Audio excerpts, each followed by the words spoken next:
De quoi je me mêle sur rmc.fr et 01net TV. François Sorel. Bonjour à toutes et à tous et merci d'être avec nous. C'est De quoi je me mêle, toute l'actualité des nouvelles techno, vous le savez, chaque vendredi en ce 19 octobre 2018. Je suis ravi de vous retrouver. Tout à l'heure, nous irons au Japon avec Amélie Charnet qui, grâce à l'invitation de Bouygues Télécom, a pu visiter les infrastructures télécom, c'est pas facile à dire, du Japon et notamment de ce qui est prévu en matière de 5G. Vous savez que les JO d'été, ce sera en 2020, ce sera au Japon et à cette occasion, les Japonais veulent mettre le paquet et lancer la 5G avec des téléphones, avec un réseau, etc. On en parlera tout à l'heure avec Amélie. Et puis je vous rappelle que vous pouvez à tout moment réagir avec le hashtag DQJMM sur Twitter, la page Facebook de quoi je me mêle qui vous attend. Merci d'être là comme chaque week-end et bienvenue. De quoi je me mêle sur rmc.fr et 01net TV. Et on commence bien sûr avec le club de la presse IT. Ils sont là tous les deux. Éric Le Bourlou, bonjour. Hello. Le rédacteur en chef de 01net.com, comme chaque vendredi dans De quoi je me mail. 01net.com, premier site d'actualité high-tech en France. Est-il encore obligé de le rappeler? Et puis à ma droite, c'est Emmanuel Torregano cette semaine. Bonjour Emmanuel. Bonjour. Un plaisir de recevoir Emmanuel Torregano, le fondateur de electronlibre.info, un site d'actualité premium, qui fonctionne sous abonnement, mais qui délivre souvent des scoops et une actualité toujours très précise concernant les télécoms, les médias, aussi l'économie d'une manière générale. Voilà, un site qu'on vous invite à découvrir. On a deux gros titres d'actualité cette semaine, les amis. On va commencer par cette histoire un peu effrayante qui nous fait frémir. Est-ce que le prix des smartphones Android va augmenter ? C'est ce que laisse planer Google, puisqu'on le sait, Google quand même est l'instigateur de Android, système d'exploitation qui fait tourner la plupart des smartphones aujourd'hui. Oui, le prix des smartphones Android pourrait effectivement augmenter. Pourquoi ? À cause des petits soucis dont on a déjà parlé ici, que Google a en ce moment avec Bruxelles, tout simplement.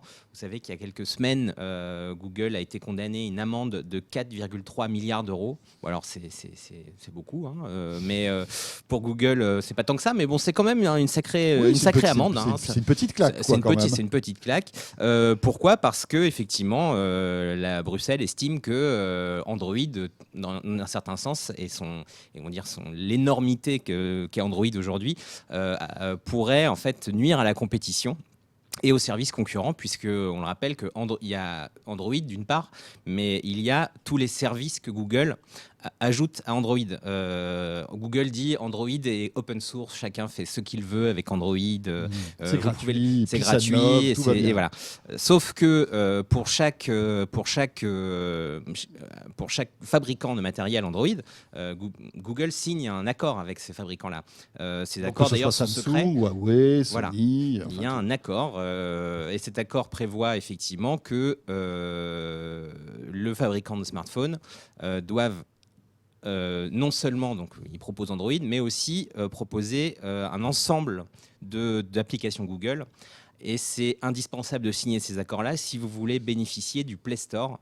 Et aujourd'hui, si vous n'avez pas le Play Store sur Android, on est cuit. Voilà, c'est-à-dire qu'on ne peut pas installer d'applications. Enfin, on peut installer des applications, mais c'est plus compliqué. C'est de manière détournée, etc. On peut effectivement installer une application, et encore, pas toujours, parce qu'il faut avoir aussi des services Google qui sont indispensables à certaines applications, comme par exemple le positionnement, ou dans certains cas, la couche qui permet d'afficher des pages web. Donc en fait, c'est compliqué pour un fabricant de se passer de cet accord. Il y en a qui l'ont fait. Par exemple, Amazon a créé son propre fork d'Android avec ses propres technologies, sans faire d'accord avec Google, mais la plupart des marques de smartphones en Europe ont signé un accord avec Google. C'est cet accord-là qui posait problème à Bruxelles, puisque effectivement, cet accord oblige non seulement à installer le Play Store, mais aussi d'autres applications Google, dont Chrome, par exemple, qui est le navigateur Internet, qui est le navigateur de Google, dont YouTube ou encore Google Maps.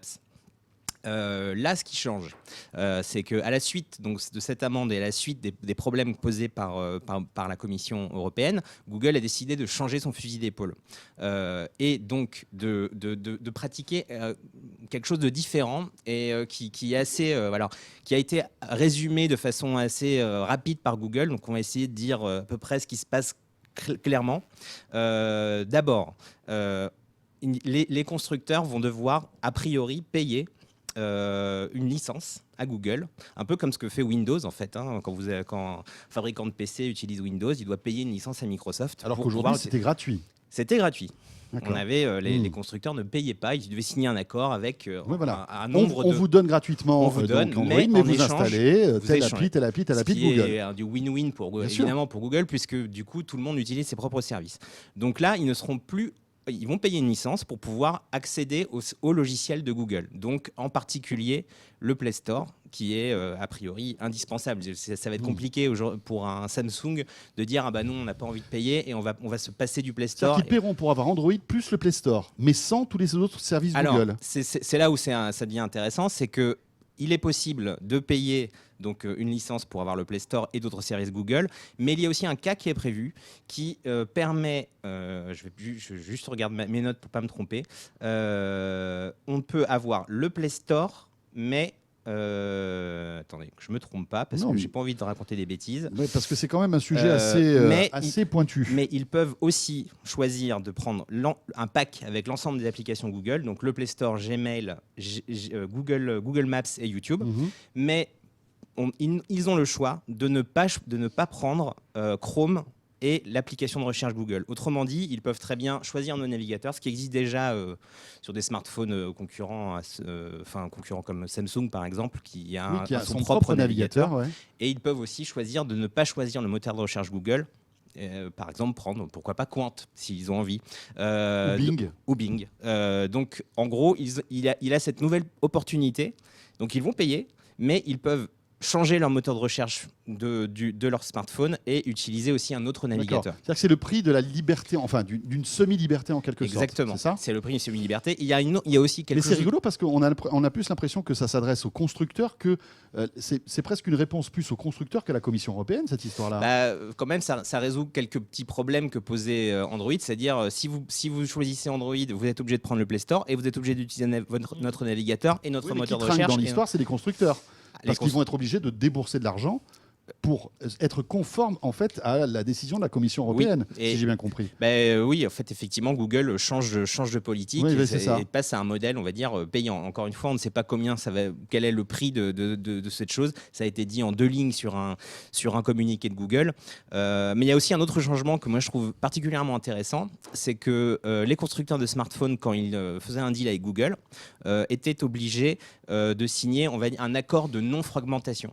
C'est quoi cet accord ? C'est-à-dire que si Samsung décide de faire de l'Android avec le Play Store, il ne peut pas à côté faire de l'Android sans le Play Store. C'était le cas jusqu'à présent. Il n'avait pas le droit de faire un fork d'Android avec ses propres applications, etc., etc. Maintenant, et ça c'était aussi un problème soulevé par la Commission européenne, maintenant ça ce sera possible. Autrement dit, on pourrait se retrouver, ça il faudra que des fabricants se motivent pour le faire, parce que ça ne va pas être simple, mais avec une version Samsung par exemple, pourrait très bien maintenant commercialiser en Europe un smartphone sans le Play Store, avec un autre Play Store, mais basé sur Android quand même, ce qui était auparavant interdit par Google. Donc ça, c'est aussi un gros changement.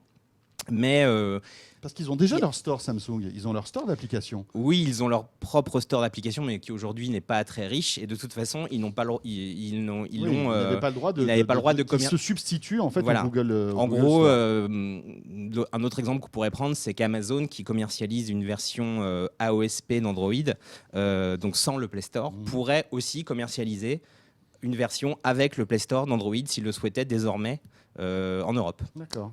Il n'y a pas de ces accords anti-fragmentation, visiblement qui sont secrets. Il y a des choses qui ont fuité à cause de différentes procédures pénales judiciaires qui ont existé. En tout cas, ces accords visiblement disparaissent. Bon, quelle histoire, Emmanuel Torregano. Comment on voit ça du côté d'Electron Libre ? Est-ce que on sait si le prix des smartphones Android va augmenter ? Parce que c'est ça finalement qui nous intéresse. Après, bon, voilà, c'est leur tambouille.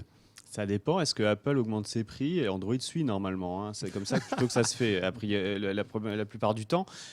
Alors, je voudrais juste revenir sur un point concernant cette histoire, parce que, bon, évidemment, dans cette histoire, ce qu'on voit, ce qui se révèle surtout, c'est que Google n'est pas ce que Google annonçait être. Bon, c'est ça la question. La grande question, c'est quand vous étiez Google et que vous lanciez en disant don't be evil, comme vous saviez, on va faire un système open, ça va être génial, on va permettre à tous les fabricants de créer de l'innovation à partir d'Android, c'est pas vrai.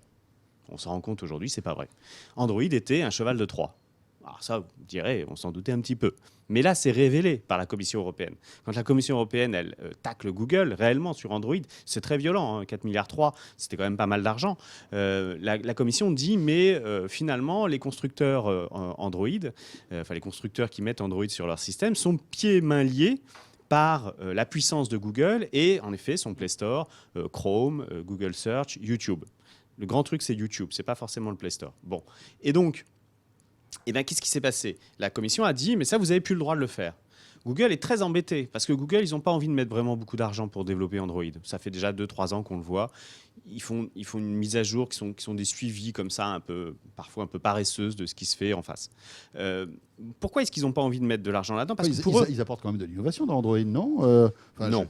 Non, franchement, quand même. Et quand donc, tu vois l'Android Pie, par exemple, oui. Par rapport à Android, oui, mais en réalité, ça innovation. reste des mises à jour relativement en retard dans tout ça. Il n'y a toujours pas un truc. Voilà, le son, ça marche toujours pas. C'est quand même incroyable. Bon, bref. Le son, c'est-à-dire? Mais il y a toujours un problème parce que toi, tu es sur iPhone, c'est pour ça que tu dis ça. Mais non, c'est vrai, il y a encore un problème toujours de synchronisation entre le son et l'image sur les smartphones. Il y a toujours ce décalage qui existe depuis le début quasiment de ce système. Ça n'a jamais été vraiment corrigé. Il y a des patchs, quoi. Bon. Mais c'est pas ça la question. La question, c'est pourquoi est-ce qu'ils font ça? Ils font ça parce qu'ils sont en train de dériver vers autre chose. Ça les intéresse moins, Android. Aujourd'hui, ce qui les intéresse, c'est leur assistant vocal. C'est là-dessus qu'ils mettent le plus d'argent.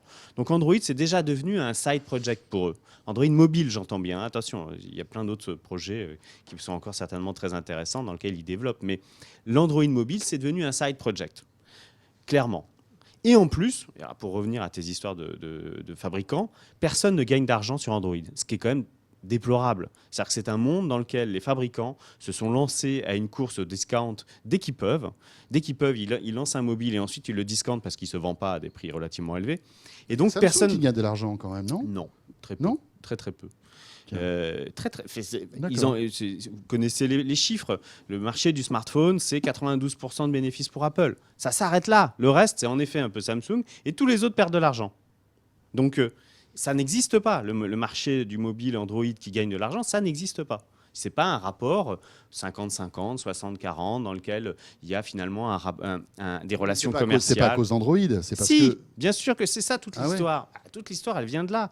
Toute l'histoire de la Commission européenne, c'est de dire, mais finalement, vous n'avez pas les moyens de développer, comme l'ont fait d'autres fabricants avec une pomme dessus, un système qui soit suffisamment indépendant.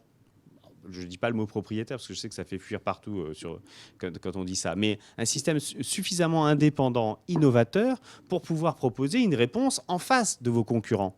En réalité, le problème de Android, tel qu'il est conçu par Google, c'est qu'il lisse tout le monde. Tout le monde est au même niveau. Ou alors fait du code de pas très très bonne qualité. Voilà, Samsung, pour pas les surcouches, quoi, en gros.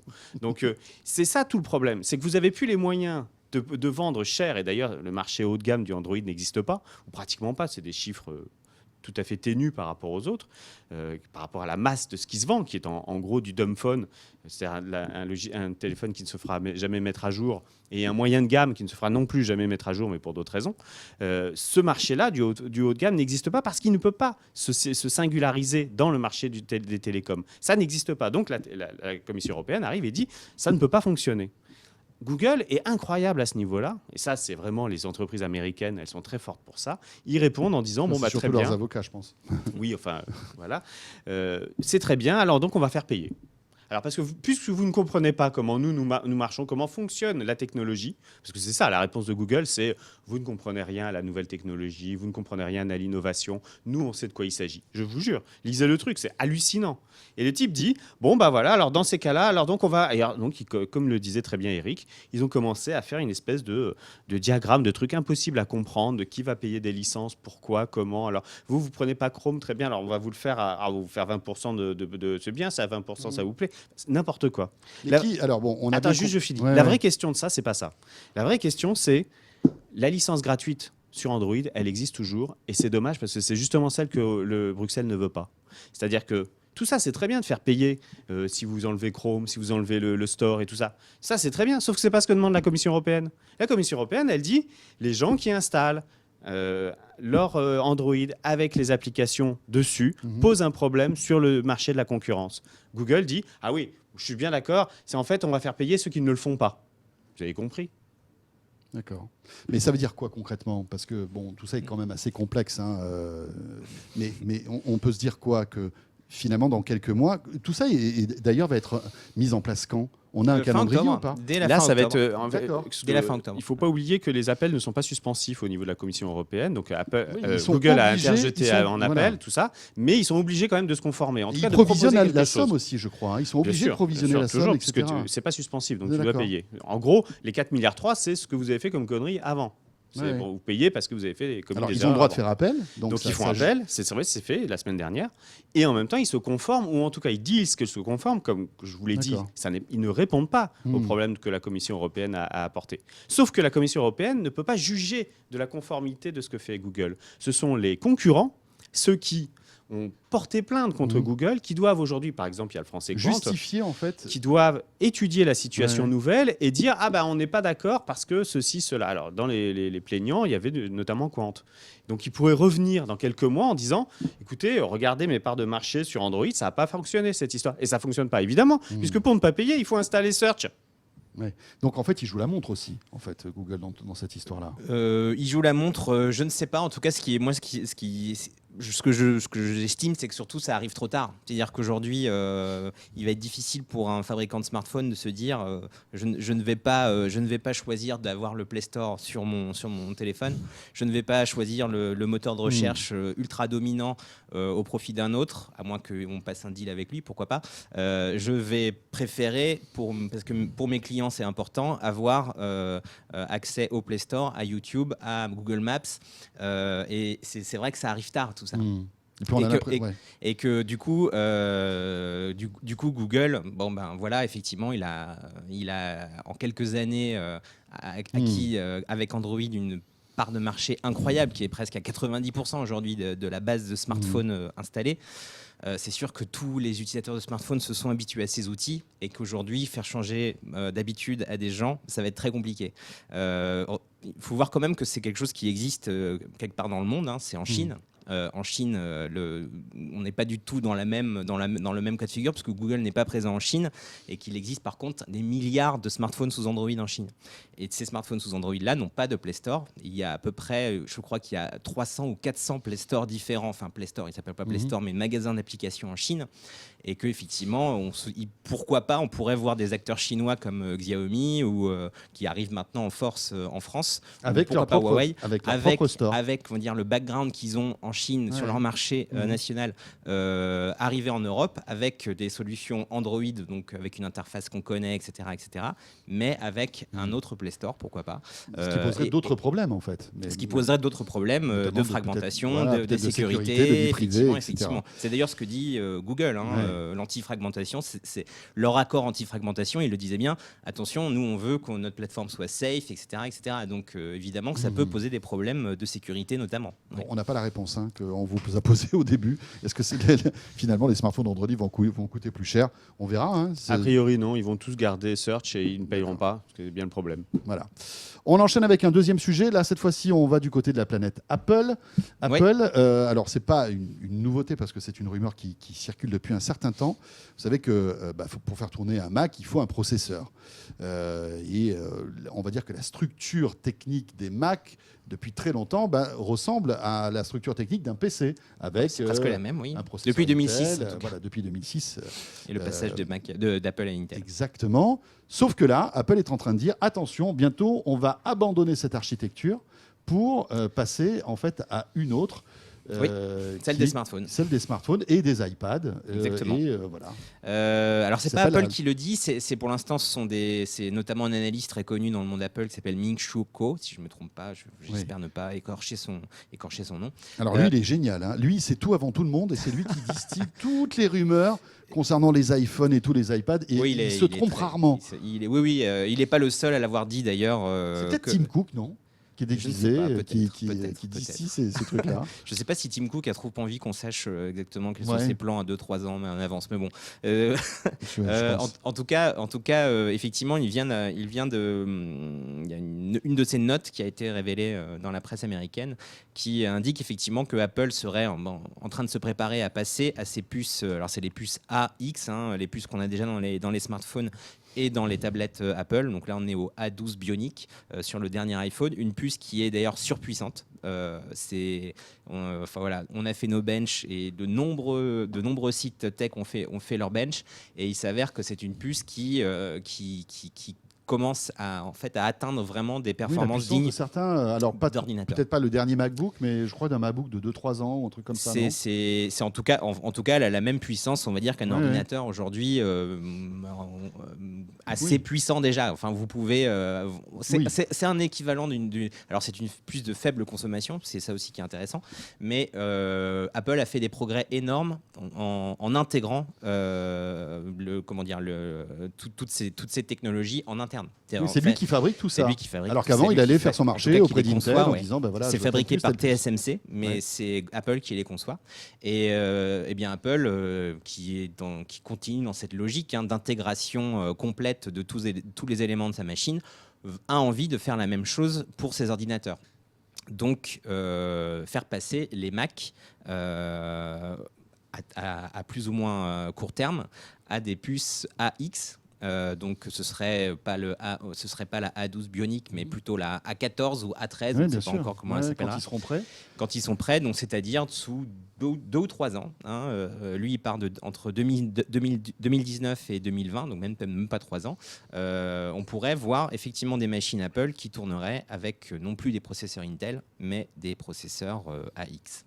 Et c'est un peu la volonté d'Apple aussi, non, de se défaire de tous ces équipementiers qui lui coûtent cher, qui sont parfois exigeants. On le voit, ils ont eu de gros problèmes avec Qualcomm. Le petit personnel, vous voulez dire? Non, pas le petit personnel, mais des fournisseurs, en fait. On voit qu'ils ont eu de gros problèmes avec Qualcomm, qui faisait toutes les puces réseau d'Apple. Maintenant, c'est Intel. Et visiblement, bientôt, ce sera même eux. C'est-à-dire qu'Apple veut tout fabriquer, tout maîtriser, dans le hardware de leur téléphone. Peut-être pas les écrans, mais en tout cas pour toutes les puces, non? Si, les écrans aussi. Ils ont pris notamment des licences sur des concepts de fabrication 10 micro-LED ou des choses comme ça. Aujourd'hui, les écrans, c'est Samsung, LG qui les fait. Bien sûr. Alors, attention, il faut séparer les choses. Entre concevoir et fabriquer, c'est pas le même monde. Apple conçoit ses microprocesseurs. Alors, ils sont partis d'une base qui existait, et puis ils ont petit à petit ajouté des parties qui vont faire des calculs particuliers, enfin des fonctionnalités particulières avec des calculs particuliers, notamment le Bionic, qui permet, paraît-il, de faire avancer l'IA sur les neuronal, le Neuronal Engine. Neuronal Engine, tous ces machins-là. Très à la mode en ce moment. Donc mais tout le monde en fait également. Je veux dire par là qu'il ne faut pas se leurrer. Tout le monde travaille sur les mêmes conceptions, sur les mêmes. La grosse différence, c'est l'intégration hard-soft. C'est ça qui fait que la A12 est particulièrement efficace, c'est qu'elle est très bien conçue pour pour aller dans les smartphones.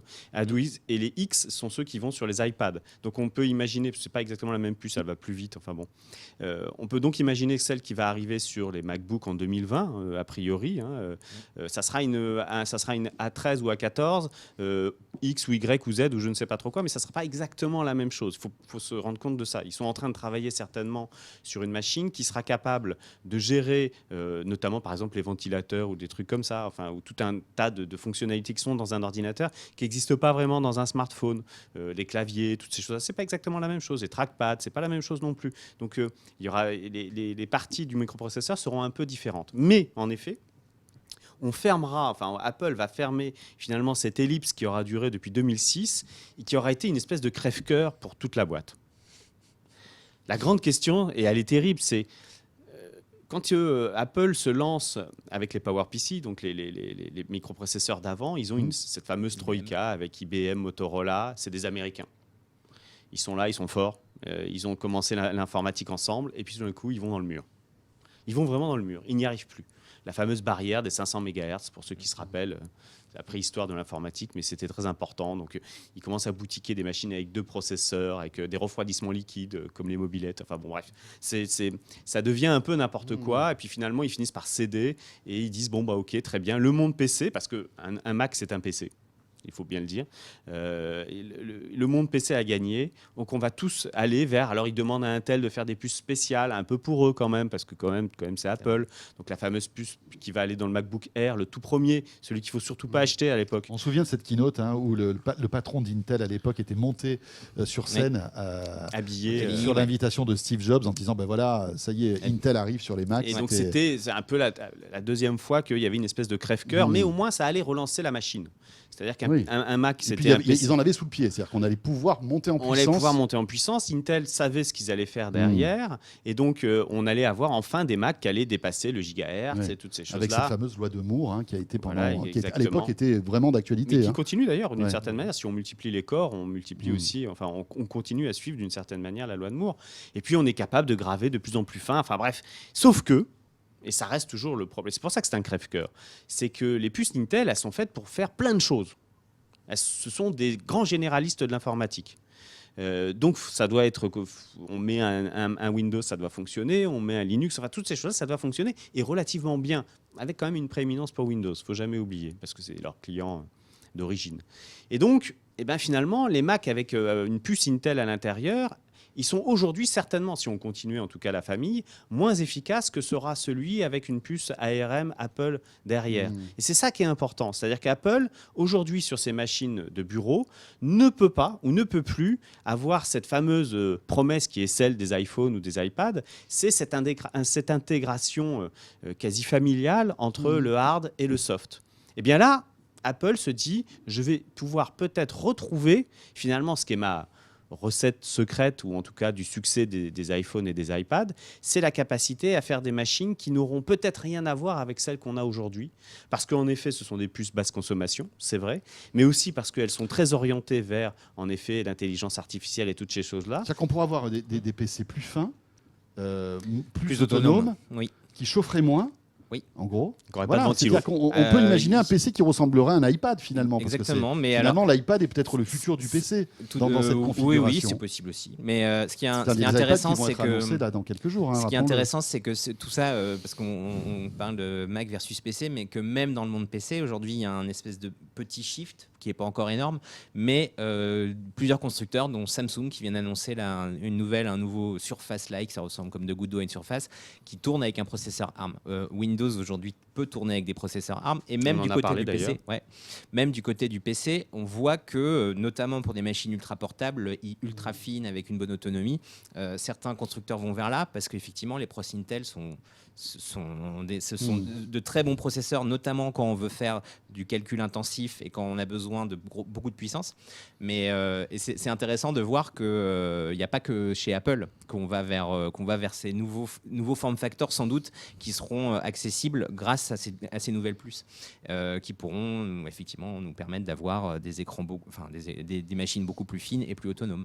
Pour Intel, ça doit être terrible, non ? Le fait de se dire, quoique ça représente peut-être que quelques pourcentages de leur marché, non ? Finalement, oui, Apple reste en effet, c'est pas leur plus gros client, hein, c'est clair. C'est moins grave que pour Qualcomm, quoi, par exemple. Voilà, mais c'est un client on va dire de prestige, hein, pour Intel, ça c'est très bien. On est dans des machines très jolies en aluminium brossé, là, c'est formidable. Mais il faut pas oublier que Intel n'est pas obligé de perdre ce marché-là non plus.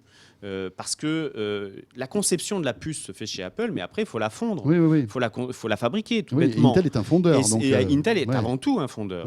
Ils se sont mis à concevoir des puces un peu... Le design de la puce, ça pourrait être Apple, mais la fabrication de la puce, ça pourrait être Intel. Bien sûr, et c'est déjà le cas. Les puces Intel qui sont fondues pour être dans les Mac aujourd'hui, elles ont des spécificités qui viennent entre autres des bureaux de conception chez Apple. Donc on peut aller jusqu'au bout et finalement se dire que Intel ne va pas perdre tant que ça. Oui, mais là, c'est-à-dire que Intel va se retrouver en concurrence avec TSMC par exemple, ou d'autres fondeurs aussi. Ouais, après moi je suis pas certain, je pense que c'est quand même une assez mauvaise nouvelle pour Intel, puisque l'architecture d'Intel, c'est l'X86, c'est ça qui fait tourner ou l'X64, c'est ça qui fait tourner les PC et les Mac d'aujourd'hui. On est en train quand même assez doucement, mais on y va quand même à cause ou grâce au smartphone, lentement d'aller vers cette architecture qui est très différente. Vous ne pouvez pas faire tourner les mêmes programmes. D'ailleurs, ce sera... Mais même Windows, Simé. Oui, même Windows. même Microsoft a rendu Windows compatible et comme on le disait, effectivement, il y a de plus en plus de constructeurs qui s'intéressent, notamment pour des machines ultra nomades, à ARM. Et effectivement, au risque pour Intel que sa technologie, quand même, la technologie, son jeu d'instruction et ses processeurs maison soient obsolète, pourquoi pas à moyen ou long terme. On est encore très loin pour des machines gaming et tout ça, mais il y a quand même un risque. Ouais. Pour terminer, oui, juste une chose aussi qui est importante pour Apple dans cette histoire, c'est qu'aujourd'hui, ils sont tributaires de ce que Intel sort comme puce. C'est-à-dire qu'il n'y a pas l'effet, vous allez voir, on va vous montrer quelque chose que personne d'autre a, comme on le retrouve avec l'iPhone ou avec les iPads. Et Apple veut retrouver finalement aussi cette petite recette du marketing et de la stratégie qui est de dire ce qu'on va sortir nous avec nos puces, vous savez pas ce que c'est parce que les autres ne l'ont pas non plus. Et ça pour eux c'est vachement important. Et pour revenir, est-ce que Intel va ou non perdre le marché, toutes ces choses-là? Peut-être qu'ils en perdront une partie parce qu'en effet, ils sont quand même très branchés sur les x86. Mais l'autre question qu'on peut se poser aujourd'hui, c'est pourquoi est-ce que Apple ne les font pas, ces puces? Ils ont largement les moyens de s'acheter un fondeur, par exemple, même ceux qu'ils utilisent aujourd'hui. Là, mais peut-être que ce sera le cas. Et de dire, écoutez, on met 50 milliards sur la table, on vous rachète. Puis, en même temps, on vous met 3 autres usines parce qu'on sait que nos nouvelles machines, ça va être formidable. Parce qu'on retrouve, comme je vous dis, ces recettes du marketing et de la stratégie qui font le succès d'Apple sur les autres produits. Et à ce moment-là, Intel, en effet, et tous les autres perdraient l'intégralité quasiment du marché. Merci beaucoup à tous les deux. Sujet là aussi passionnant. Merci à Emmanuel Torregano d'Electron Libre. Et merci à Eric Le Bourlou de 01net.com. Ce de quoi je mail vous emmène au Japon dans un instant avec Amélie Charnet qui est journaliste à 01net.com. On va découvrir qu'au Japon, la 5G, c'est pratiquement pour demain. À tout de suite. De quoi je me mêle sur rmc.fr et 01net TV.